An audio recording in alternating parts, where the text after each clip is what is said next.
Now, on Monday, we heard how 95-year-old Bob Lowe raises awareness of loneliness since his wife died. He shares his own experience in the hope it will help others. Here's just a quick reminder.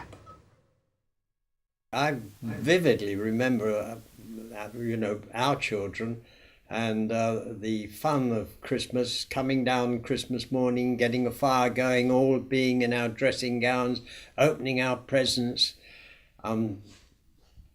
I shall be with my daughters this Christmas, but I dread the thought of being alone. And a lot of people are going to be alone. In fact, as far as Silverline is concerned, we get more calls at weekends and at Christmas than at any other time. Bob also gives talks on caring for a loved one with dementia, as before his wife Kath died, she had Alzheimer's and the onset of dementia. Shan Robins reports. Bob and Kath were childhood sweethearts. He sent a proposal letter from Africa when he was with the Royal Army Service Corps, and they got married in 1946. They had a family and a full life until one day when Kath's memory began to fail. We discovered that she was having dementia problems when one day she came home, drove the car into the garage and came in and said, "I don't really want to drive the car anymore. When I came out of Tesco's, I couldn't remember which way to turn to come home." And little things like that built up. And she, then on an occasion, she turned round and said, "Where's Mum?" Now, it would have been so easy to say, "Oh, don't be silly, darling, Mum died." But I knew I couldn't do that because it would really upset her. And I said, "Oh, Mum's at the shop, she'll be back soon." And she was quite happy with that.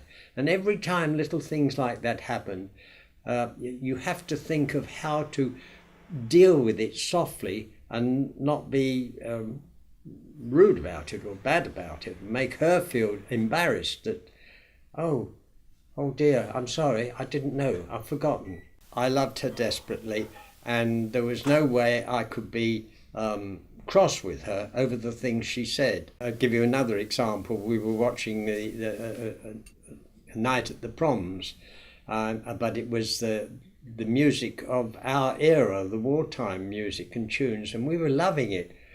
And she turned to me and said, "How are we going to get home?"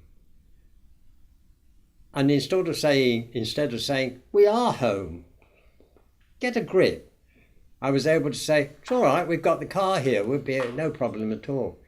So did you have any support emotionally with how to help Kath?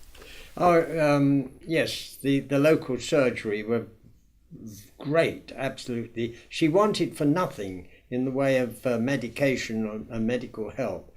And we did have carers would come in the morning and in the evening to help me get her up and then put her to bed.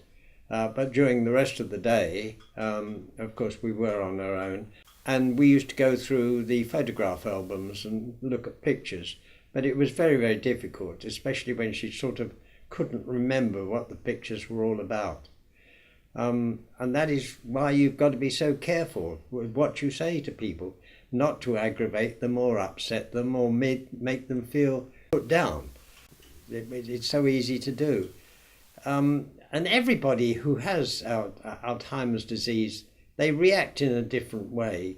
Kath was always a quiet sort of person anyway. And Bob has been emotionally bereft since losing Kath and still struggles with guilt. You've just got to love them and let them know that you still love them, and just help them and deal all the time. There are times when I used to go and sit on the computer, work on the computer, and realise that I wasn't talking to her, that she was alone in the room on her own.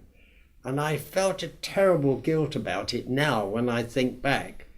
But I was sort of doing my thing and she was sort of sitting just alone. And that's when I would say to everybody, spend every second or minute together that you can and talk about pictures, what you've done. Try and bring back the memories of your lives together. This is Shan Robins for That's Solent.